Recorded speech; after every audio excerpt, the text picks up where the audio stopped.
Welcome to Glad We Had This Chat with me, Caroline Hirons. It's your one-stop shop for all things skincare, beauty and beyond. I'm so thrilled to introduce this week's guest. The nation has been side by side with her on her inspirational journey from her early days gracing our screens on The X Factor to becoming a household name for well over a decade. She's not only a boss mum, but is now an award-winning presenter. Here to sort your life out, it's Stacey Solomon. All right, mate. All right. I love this. How have we not seen each other? I think since your wedding. Oh my God, we have. No, do you know why? It's because we voice note all the time, so I feel like I've seen you. So last night I was like, what are you wearing? And you're like, probably a jumper. But then you also carry on the conversations you're already having in the background with Joe and the kids, which is very entertaining. I thought, while I'm in London, I'll go gym.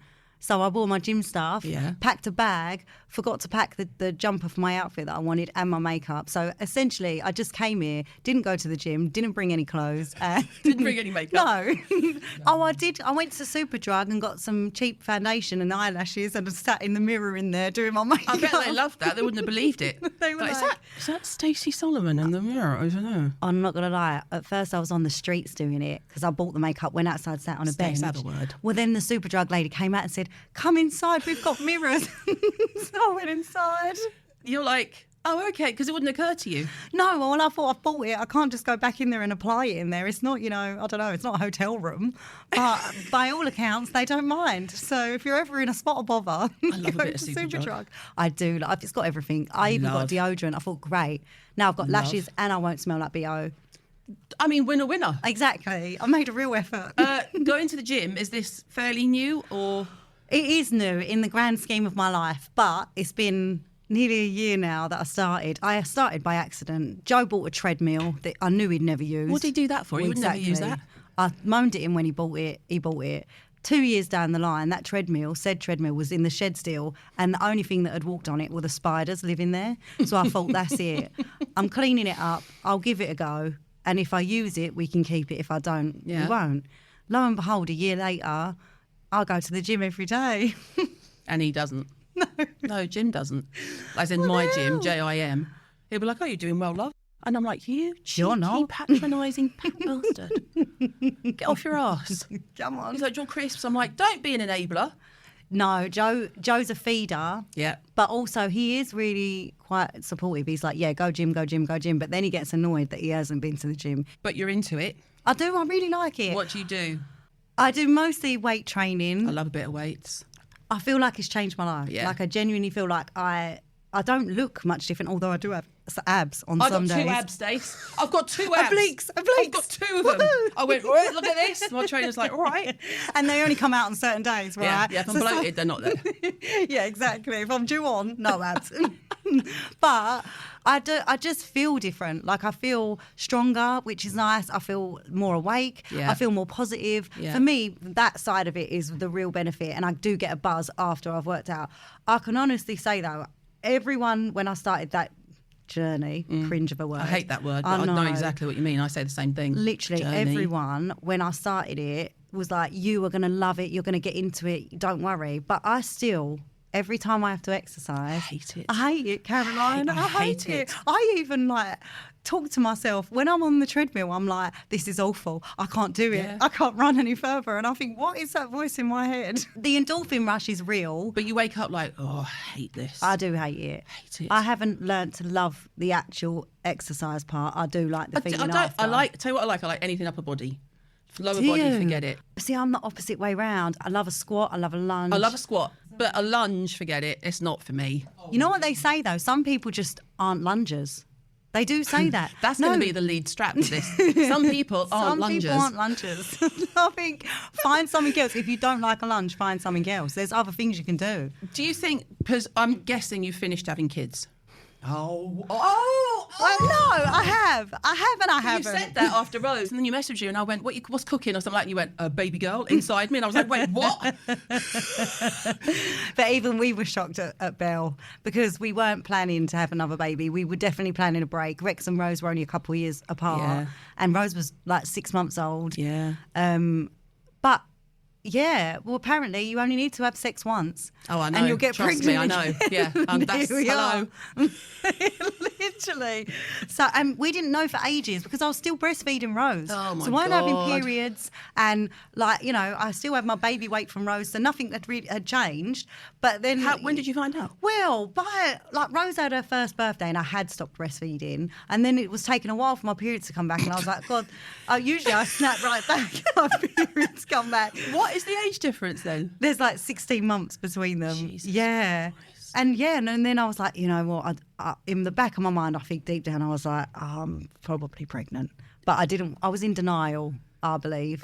I was a bit like, no, the hormones are balancing out, they'll get there, the period will come. It never did. It never came. And then you're like, surprise! And then I told my kids and my teenage sons were like, Wrong with you? another one. What is wrong with you? Another baby. I was like, sorry, guys. Oh. I had that with the 2 older boys. Did I really you? forgot we both got 2 older boys, yeah. How old are your boys? So, well, they're old now, like, old. Sorry, lads. Ben's going to be 33 this year. Oh my God, you don't look like you've got kids at age, do 33. you? Daniel's 30 this year. The Beast, Ava's 22. And Max is 19. So what's between your 2 boys? 2.5 years. Oh, 2.5 years, but then we had a big gap and then another 2.5 years. So every time I went for an antenatal appointment with the younger 2, they'd go, oh, new partner. And Jim's still like, no, same old man. How rude. I know. New How partner. rude. No, we just had a gap. I just got told I was like always high risk. They were like, after baby number 4, you're high risk. Yeah. And now my favourite is when they call you geriatric and you're 30. Yeah. Yeah. Geriatric pregnancy. My last one wasn't, but if I was to get pregnant again, I'd be geriatric. Yeah, geriatric. What does that even mean? I was like, the audacity. How I'm fitter dare than you, you. doctor. Well, how old were you when you had your youngest ones? Max is 19, so it was 2004. So I was 35. Oh, so you're still so young. Yeah, I knocked out 4 in 35. But you beat me, love. Well, I started at 17, so I had a head start. You did, to be fair. Do you feel like you're now like getting things like realigned, or have you just moved the family life into what you're doing in your work life? I definitely feel like I'm at a pivotal moment in my life where Zachary's about to leave school and become an adult. I mean, he's already 8 feet tall. But Exactly. He don't fit through the doors of the cottage, but he does. He bends down to come in and see us. It's very depressing.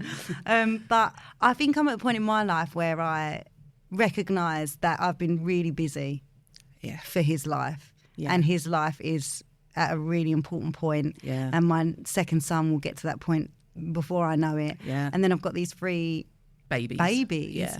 I don't want to miss what I potentially feel like I missed with my older Yeah. children.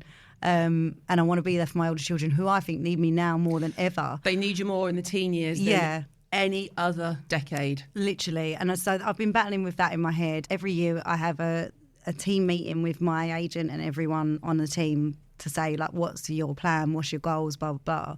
And this year when they asked me my 5-year goals, I was like, I want to be a stay-at-home mum. That is like my dream, my ultimate dream. I want to create... The life you want to live. Yeah. I just want to be with my kids. I mean, it's conflicting because I also want to fulfil my dreams and my goals and the things that I'm passionate about, because if I don't have that, will I feel, unfulfilled? Yeah. So what I'm trying to do at this point is make sure everything that I work on, I can work on 90% of the time at home, and then just do passion projects outside of the house. Shoot off film and come back. Exactly. And then try and be around for them more. I love it. Like, I love being a mum. Yeah. It's weird. I know, and not weird because I know everyone loves being a mum, but No, they don't. Not everyone does. I've got a lot of friends who are like, I would rather be at work and then come home and take over, and that's fine as well. That was me pretty much after, because I was at home for Ben and Dan, and then we switched. Oh, okay, and then Jim stayed was at home.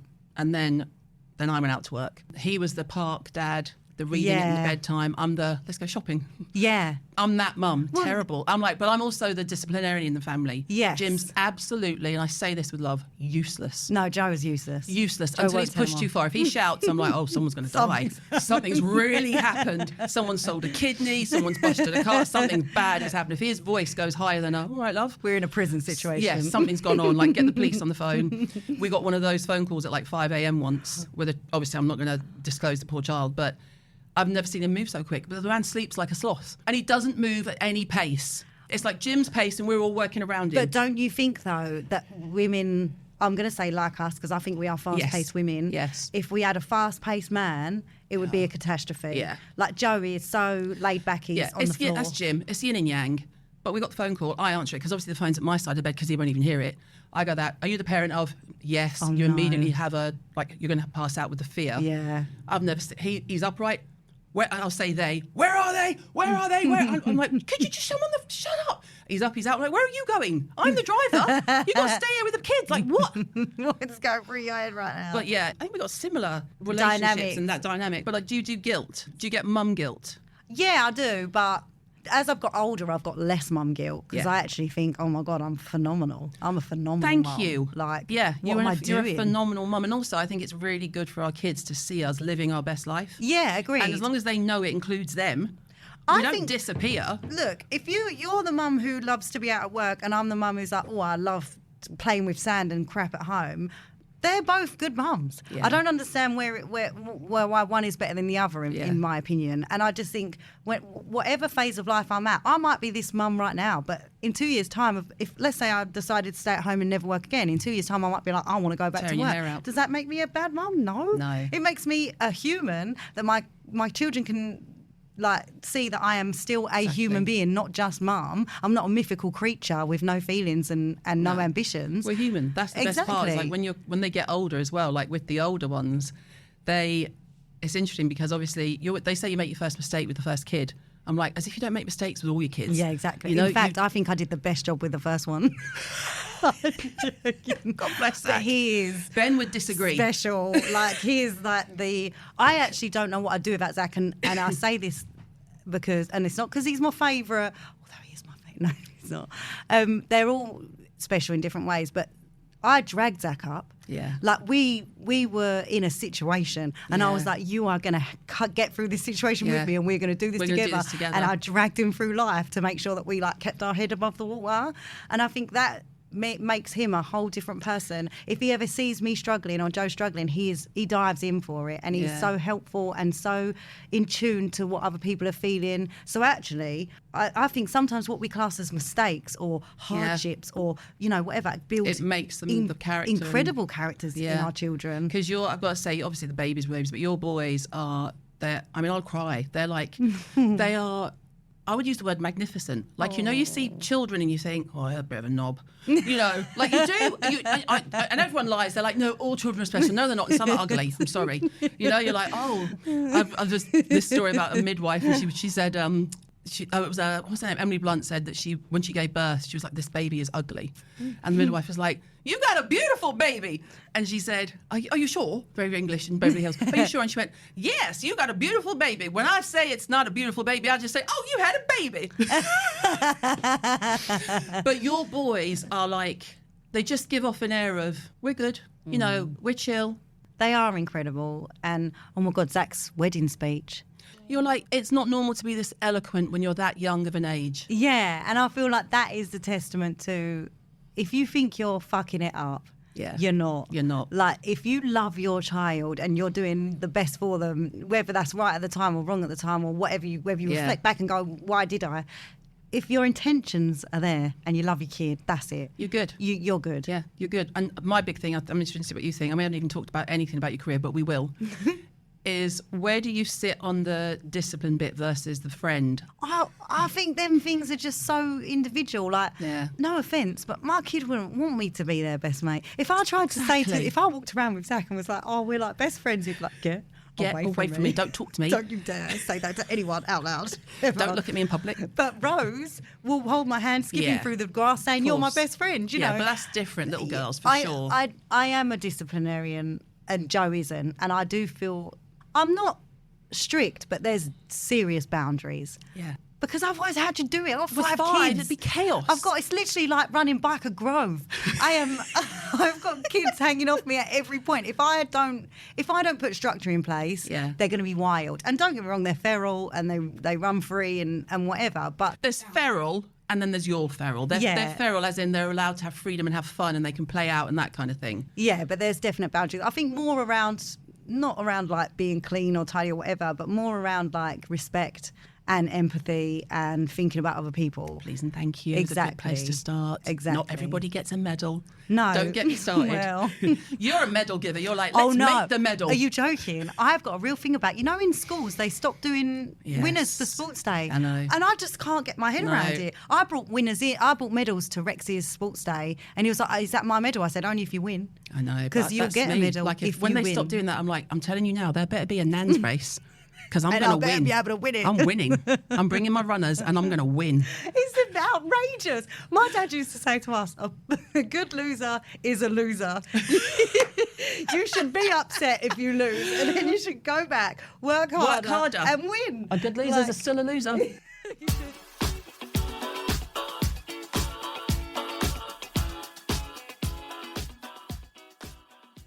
This episode is brought to you by Current Body. The Current Body LED mask is an absolute game changer, designed to penetrate up to 4 millimetres of skin tissue with clinically proven wavelengths. I've talked about the Current Body mask before, but here's more information on how and why it works. Using red light waves, it helps to accelerate collagen production and calm redness, giving you a more even skin tone. Near-infrared technology enhances blood circulation, delivering vital oxygen and nutrients to your skin cells. And here's the kicker. This mask is 31% stronger than any other LED mask out there, based on independent studies. The mask can seamlessly fit into your routine. For optimal results, I'd recommend using it 3 to 5 times a week for 10 minutes. And the best part, it's cordless, so you can use it anywhere, anytime. Cleaning, reading, listening to this podcast, or watching the telly. This is a fantastic product for anyone who's looking to improve their skin's texture and tone. Head over to currentbody.com or simply click the link in the description. And don't forget to use the code Caroline Hirons for an exclusive 15% off all Current Body skin devices.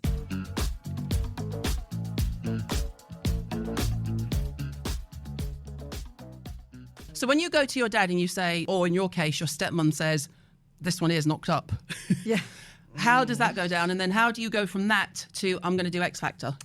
My biggest privilege in life is my family. Yeah. And I'm so lucky. I had the most, and I only know it now having my own kids. Retrospectively, yeah. You know, when I was living in the moment, I thought they were the worst. Oh, yeah, of course. But yeah, they were unbelievable. My stepmom knew I was pregnant before I knew I was pregnant because she's not dumb. Yeah, Stace. and I had no idea. You were I a literally kid. had just started. That was my first sexual relationship. So like, I just wasn't. Yeah. Anyway, and when I had to tell my dad, I was really scared, but I think deep down I knew he'd be fine. That this is something I always say to my kids. Like, I'm like, come to me. Yes, whatever always. it is. Whatever it is. I am the only one who's not going to disown you. I am the only one who's always going to be there. And I think deep down I knew that. You tell me my you've parents. stabbed someone, I'll say, what did they do? Exactly. And do we need I to bury will the be body? on your side. I will be like, what? How can I help you? I'm the only person you can. Not the only person, but I am one person number one. Yeah. that you can guarantee rely on. And I think I was shitting myself, and I was scared to tell him, but I also deep down knew he's never going to disown me. No. And I knew they'd know the answers as well of what I should do. And they gave me all my options. So and I had the how support. old is Zach when you say, I'm going to go on the X Factor? I'd been trying out for that X Factor. So I was 17, 18, 19 when I did the X Factor. So he must have been 2 or just turning 2. But I think I'd gone for it 2 years prior to that as well. I just kept auditioning because there wasn't really much else for a girl in Dagenham to go for, you know. There was the local village hall show that they do every year. I used to try and get into Dagenham Town show and sing, but they never wanted me. And then, I just kept applying for the X Factor, and that year I got through. I got past. There's loads of auditions. Like you meet a producer first, then you meet another set of producers, then you meet someone else, and then they call you up and you go to the. And you're still working this whole time, aren't you? It's not like they pick you and then you go, oh, my life is forever changed. Oh no! Oh God, no! Not. It's not even changed when you're in it. No. I mean, it's changed because back then a gazillion people watched telly. A lot of people watching it. So it was weird to that people recognise my face, but outside of that, nothing else had changed. I still have my job at the bar, at the fish and chip shop. Yeah. Oh my God. Oh my God. Yeah. And I was still finishing my A level, like my diploma. So that's how that started. Best thing I ever did. Loved it. Whitney Houston. Oh, George honestly. Michael. Did you have a moment where you thought, this is just going to be it now? Like, it's Whitney Houston, George Michael. It's never going to get bigger than this. And then you come to now, and your next show is being made by Reese Witherspoon's production company. What is that about? I saw that and I was like, you go, girl, because what you've also done, like they say in Ghostbusters that you can't do, is you've crossed the streams. You're on the Beeb and Channel 4. I know. Who'd have thought it? I'm like, oh, she is in demand. You go. Oh, Caroline, honestly, when I was on the X Factor, I said to my mum, if this is it, sweet. Yeah, like I'm this back is to a chip amazing. shop, but it's good. How good is this? Like I've sang with my idols, Mariah Carey, Whitney Houston, George Michael, like people I grew up dreaming about. Unbelievable. That inspired me so much. I was like, this is enough for Yeah. me. Like I'm Yeah. happy. I don't care Major. what happens. This is just incredible.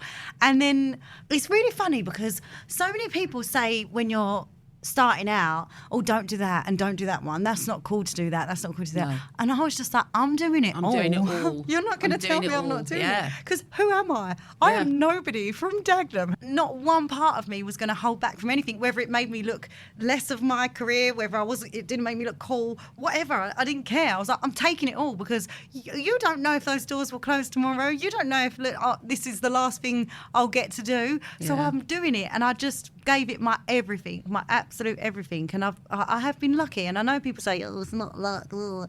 It is luck. I mean, look, I know people with incredible voices, with incredible talent, who don't get the opportunities to really exercise that talent and to give their best shot. Yeah. So there is a massive But would they element. also be willing to take the risk that you did? You know, it's a big thing, going on that stage and then going on stage every week on X Factor, like you say, with millions of people watching, and then going in the jungle where there's, again, even more people watching. I mean, it's not like you've taken the easy way and you're just like, oh, I'm just going to do this. I think you'd be hard pushed out of the 50 billion people that live on this planet to not find so many more people willing to make those massive choices and decisions. I think I've been super lucky and have had incredible opportunities that do not come often to most people. But I also don't underappreciate the fact that I work my arse I off. was going to say, you've got work ethic that's like... I've given it everything. Yeah. There's nothing I've ever done that I haven't put 1,000 million trillion % into. Even if it was the biggest success, I still gave it absolutely everything. Literally. Because there's no other way, right? What's the point? Yeah, you got to go What's hard the or point? go home, Yeah, Caroline. why would you do something half-assed? There is no point. And so for me, I think, I never envisaged where I am today. I never envisaged I'd still even have work. I mean, who gets to work for 15 years in this industry? Not many people. I never in a million years thought I'd still have work to go to at this point. Recently winning awards. I won my first ever award. Honestly, I was at home going, get in! Get in! And it was actually a good one as well. It wasn't Royal like Television I Society. It's know. not like Take a Break, no offence. Although I would love a Take a Break award. We'll take any awards, thanks. I'm going to make a cabinet. But I was so happy for you because I went through a period where we would talk on the phone or voice note on the phone, a lot of voice noting in So between much kids and voice stuff. noting. And it was kind of like, I think it's safe to say that you and your personality had been used for certain factions of the media for when they want clicks. Yeah. They use you when they want clicks because they know people love you, they're going to tune in. You'll say something that they're going to agree with, but maybe the general media would think, ooh. Yeah. And so they'll put you there, but they don't give you the main seat. No. They don't give you the main headline. It's just and Stacey Solomon. So when Yeah. it was like you were heading the show and you won, I was like, fucking get in. I love you so much, Caroline. I do. Honestly, having someone like you to voice note has been the best therapy I could have ever wished for. So I just want to thank you for the thousands of pounds you've saved me in counselling. And two, there was a lot of years I spent in this industry and I would go into production companies and into channels and say, I want to do this show about, organising whatever. I'm passionate about this. I confront this. I would love to do this. And they would just turn me away and say, no, you're more of a guest. You're not really a presenter. Yeah. You're more of you can sit on the seat, but you can't host the show. Yeah. And that went on for years and years. But equally, they would then create headlines around those shows that I was on. Yeah. To get their show in the media. They use you to do this. Yeah. So that And has frankly, been, give the main seat and all that sort of stuff to someone who speaks posher, and says less, has more money, frankly. So we're used to it, right? But then you get something like, sort your life out, you win awards. What was the Hollywood conversation? What's happening? Tell me. Oh, so then, actually, Hello Sunshine, which is Reese Witherspoon's production company, they wanted also a super smart blonde woman with a southern accent who was also put aside as like candy and starts a book club, thinks, well, the books that do really well, I'm going to buy the rights to. Hello, Big Little Lies. Exactly. She's incredible. She is a force of nature and also super bright and intelligent, and everything that she puts her hand to is gold. So Hello Sunshine had only commissioned in the US. Yeah. And they wanted to do their first UK commission, and when they asked me if I would do it, I was like, I mean, hello. absolutely. What's the show? Tell us. So basically, another industry that's really messed up is the building industry. There's no regulations around it. Anyone can say they're a builder. You don't have to have certifications. You can just go in, quote a job, take a deposit, and never see that person again.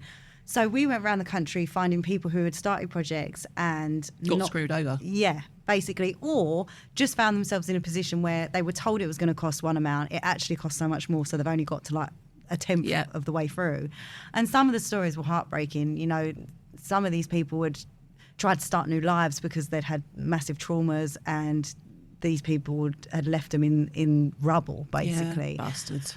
So what we do is we hired a female builder, Aggie, she's incredible, and we go in, meet these families, see what work is left to be done, what remedial work needs to be done, what we need to pay tradesmen for because we physically couldn't do ourselves, and then we pick apart the things that actually weren't done well. Anyone could do, and we do it with them. Which is your speciality. Exactly. You're a freak, by the way. You are a freak. There's definitely limits to my powers. That's why we got Aggie in, because there's certain things that, like plumbing, basic plumbing and basic electrics, that I don't know, that she actually could teach us. Yeah. So essentially we're teaching these people how to do it themselves so they can finish their projects and get to the end with the budget that they've got. And it's incredible. I learned so much. I learned how to build arches, which I've always wanted to know. It's just what Joe More needs. arches. You with more wood, more tools. Caroline, where's your glue gun? Nothing looks better than a fresh arch. Fresh arch in the wallway. And there's the quote of the day. Nothing looks better than a fresh arch. They're so pretty. And they're not as hard as you think either. So we made arches. I learned how to plumb a toilet so I can plumb all my toilets in. So are you going to go to the USA? Oh my God, that'd be so cool, wouldn't it? Can you imagine? What would I do with the kids? I would have to all go there. You'd have to all go. No, I don't know if they'd understand me. I think whenever I'm in America, people say, "Oh, you from Australia?" They always think I'm Australian. It's the common twang, I think. So I suppose hello and g'day. G'day. Sound the same. And if you say g'day, g'day, they just think you're saying hi. It's very odd. Can Reese come and cameo? Does she want to come and see it? I look forward to reading Reese Witherspoon. Well, I'm hoping that she'll come, like now the series is on, she'll come down and have a viewing with me at mine. I think she'll love it. She'd love your gaff. She'd love your gaff. It's like a real English cottage. Yeah, it'll be cottage. Super British. Yeah. Like, come on, Reese. Yeah. You can see couldn't be more Tudory. Could get big things like Henry VIII in the corner. Outside. Yeah. I'll dress as Anne Boleyn. Oh no, she had her head chopped off. Yeah, maybe not that one. Which one survived? Catherine Parr? Catherine... Catherine... Who survived? It's died, beheaded. Divorced, beheaded, died. Divorced, beheaded, survived. Yeah, but who was that one? Let's do a Joe Rogan. Catherine Parr. Can we look that up? Catherine Parr. Yeah. Oh, I did do my history Come O-level. on. They were O-levels back then. That is unbelievable.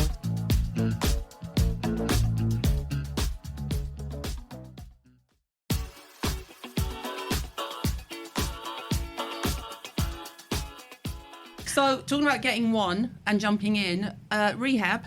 Yes. By the way, not that kind of rehab. Although, nothing One against day. it. Hair rehab. Yes. How did that happen? So, I've always wanted to create a brand, but there are so many brands out there. Yeah. And if I was going to create something, it would have to be something people actually need, and it would have to be conscious, because I wouldn't want to just add to a problem. Yeah. Do you know what I mean? Yeah. And the more I looked into it, the more I didn't know if I could bring anything new to the market that was worth the impact on the environment that could have. And that's genuinely a weird conversation I have with myself all the time. I would love my own brand. And I kept going backwards and forwards with this idea. Anyway, I started using these hair products I buy from small businesses all the time. It's my favourite thing. I love just to find people who are creative, making something and trying to get it out there. And if their products are good, I love to share it. Yeah. So I buy from small businesses all the time. And I bought these hair oils, and they were magic. They smelled incredible. They made my hair smell incredible. It was so good, right? They made my hair feel great. They made my hair stronger. So they just transformed my hair. And then when I looked into the company more, it was very small, owned by 2 women, and all of their packaging was super clever. So the capsules that the oil comes in, you pour hot water on them, they dissolve, they're biodegradable, safe for the environment. And Their brushes were made out of eco materials. Everything they were doing was just super clever. I got in touch and I shared them on my stories and said, these are incredible. I love them. And they obviously got a huge reaction. Yeah. And they wrote to me and were like, that is just the best day of sales we've ever had. Like, how you do that to people, Stace? Well, sometimes it took me, but you know what? And I will credit to where it's due. I can show people something, but if the product's not good, no one's going to go there and buy it. Yeah. It's the product, really, and then my audience, but the product also speaks You give for it itself. the boost, and then it stays because people come back and repeat purchase. And so we got chatting, and I said to her, look, I'd love to invest in your brand and champion it and be a part of Rehab with you and try and grow this business, because I felt like what they were doing was important. Yeah. And honestly, when I tell you, they're just innovative. When you think about the stuff they're making, like shampoo sheets, conditioner sheets with zero plastic packaging, zero parabens and all of that stuff Which is inside. so much more interesting to the end consumer than bar of soap. Well, exactly. And it's clever and it's patented and no one else has it. And it's technology they've created. If I could have thought of something to bring out, that would have been something I'd have loved to have thought of. Yeah. And that's when I thought, I want to invest in this company. Yeah. They are incredible. And no one's going to go like, oh no, we're okay. They're like, Stacey Solomon likes us and she wants to invest, of course. Oh, well, I don't know. Sometimes where can people buy it? It's online at the moment, but we are in talks with Harrods and Space & K and potentially Boots are getting it in there, which is really exciting. And imagine for these girls, to get into those shops is just incredible for them. And for me now as part of the brand, it's the most amazing feeling. I've got the biggest buzz from investing in Rehab and building up that brand, that all I want to do now is invest in female-led businesses. Like, that is my goal. That starts something, doesn't it? It starts like a really nice sort of chain of events. My agent, Bev, she had this great quote, and I've used it consistently since she said it. My big thing is when people just want to take. And Bev's also very Bristolian. She went, problem is they want to make a load of withdrawals, they ain't made any deposits.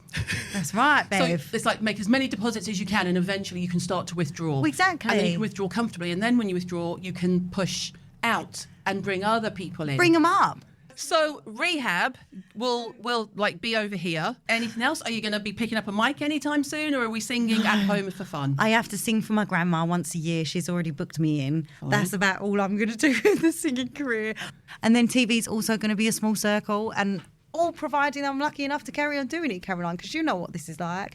1 minute you've got 2 TV shows who want you, the next minute you've got none. Stace, I think I can speak for all of us when I say that you're never going to be out of work. You don't know TV. that. Yes, I do People know that. get cancelled in a second. You are not the cancelling kind. You are not going to get cancelled. For what? Behave. Well, I don't know. Mind you, if we started talking about politics, we'd probably both be cancelled definitely forever. be cancelled. So let's do beauty. Okay, skincare. Yes. Obviously, I'm going to ask you, did you ever get into skincare when you were like younger, or did it take sort of getting older and then maybe having to cleanse because you're on TV and doing like loads of makeup? Or you know this about me. I was one of those annoying people who, through my teenage years and early adult life, never had to even think about my skincare. I slept in my makeup, woke up in my makeup. My one sitting of makeup could last me a week. Oh my God, I was that girl. Bitch. I know, I was that girl.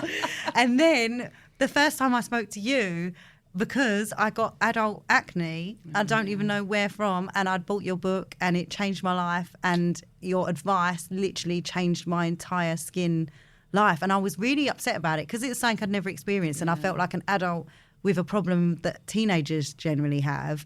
I just didn't understand it and I didn't know what to do with it.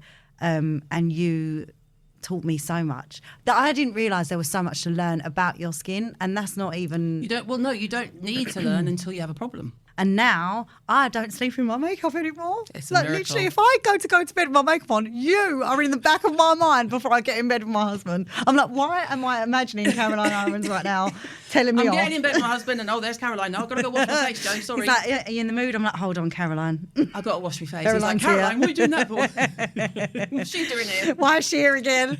Every night you're like the person on my shoulder telling me, wash your face, cleanse. Double cleanse if you need to. But equally, I'm the first to say, it's almost like the gym for me. There are times I'm like, I can't believe I've got to do this again. Literally every damn day, but not just once a day, morning and night. Yeah, I'm just what like, a chore. why am I doing this tomorrow? Why not I just not wear makeup, stay in the house and not wear any SPF? I'll be fine. But it blooming makes a difference. SPF as well. I remember you saying to me, SPF. At one point, there was a massive thing especially around children and SPF, about not putting sun cream on your kids, how harmful they were and stuff. There still is. There's still the anti-SPF movement, mainly from California. It's kind of spread over here like an illness. It was like the most anxiety and especially if I can say, your children with Mr. Swash. I know. They are very much on the factor 50 plus side. Yeah. They need all the coverage. It's like, there's Fitzpatrick 1 to 6, right? And your kids are -1. As is Joe.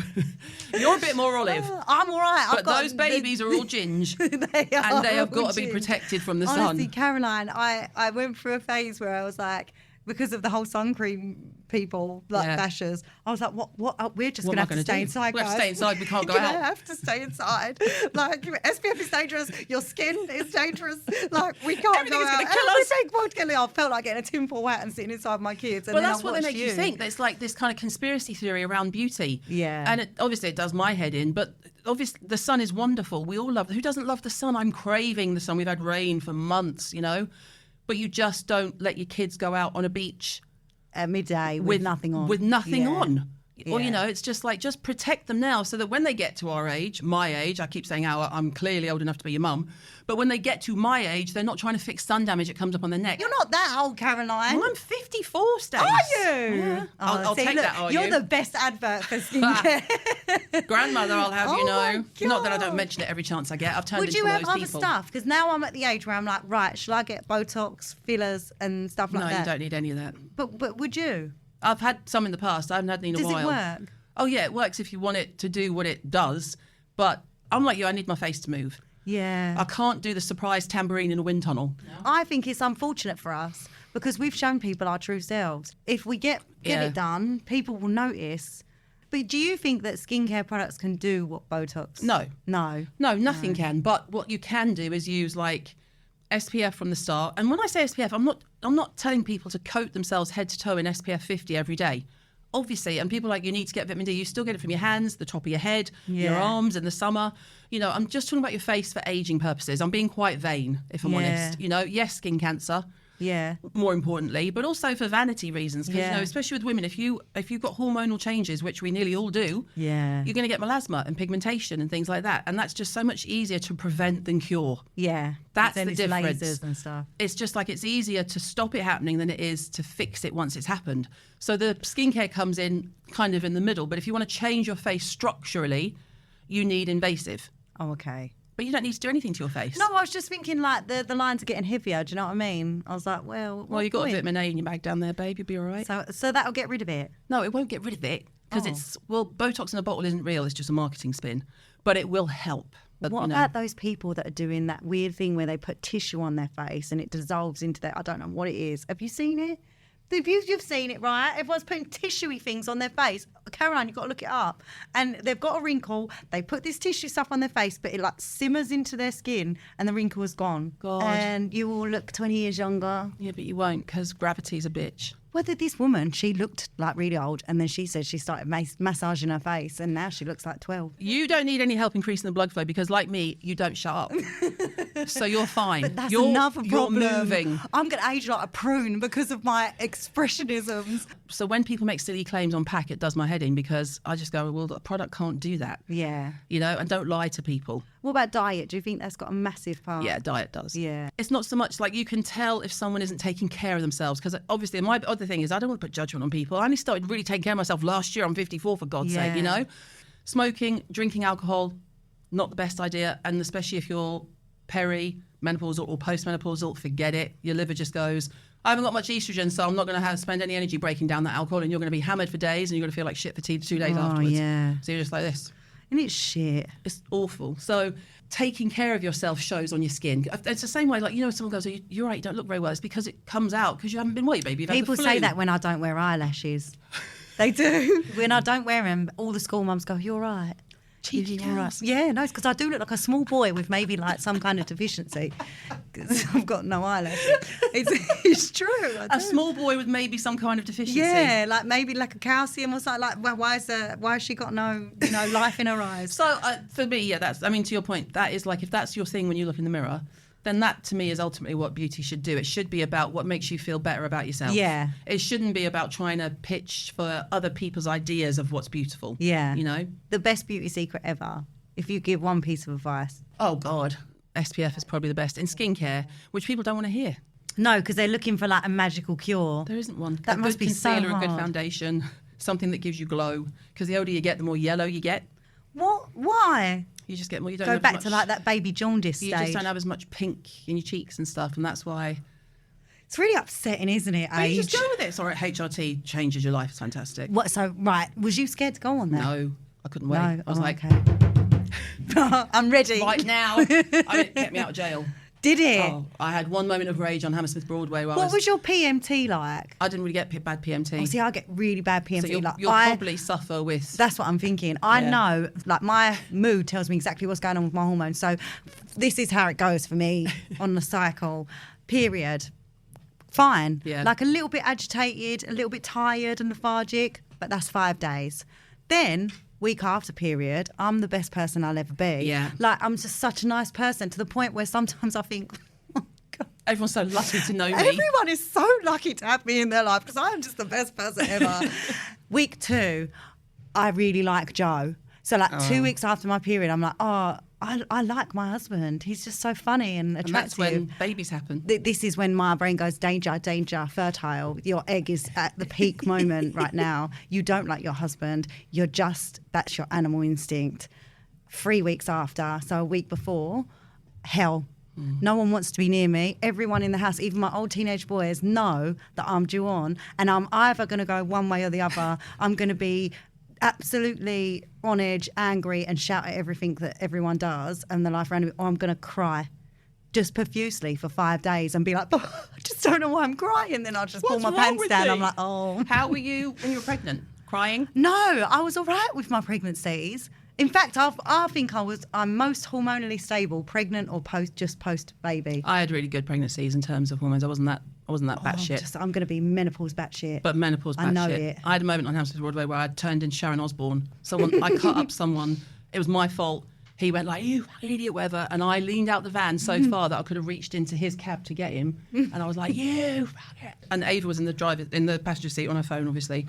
And I went, oh, I think I might need some hormones. And she went, you think? And I went to the doctor. I highly recommend HRT. Okay, I'm going to make a plan because my mum had early menopause, so I reckon. Oh, you tend to follow your mum. Yeah. So I reckon I've got 5-6 years. I didn't know what I was going through when it happened to me. Didn't you? I had no idea. And then did the doctors tell you? No, I kind of figured it out because I put on like 3 stone and wanted to kill Jim and had no energy and was just like, I hate everything and everyone. And then I'd be okay again. And then it was just, And then eventually I was like, oh, I think I might be menopausal. Like, oh, duh. So we have to go through so much. And then men, what do they do? Nothing. Literally ejaculate. Ejaculate and help you pull bedding off. I mean, and even that they can't do properly, can they?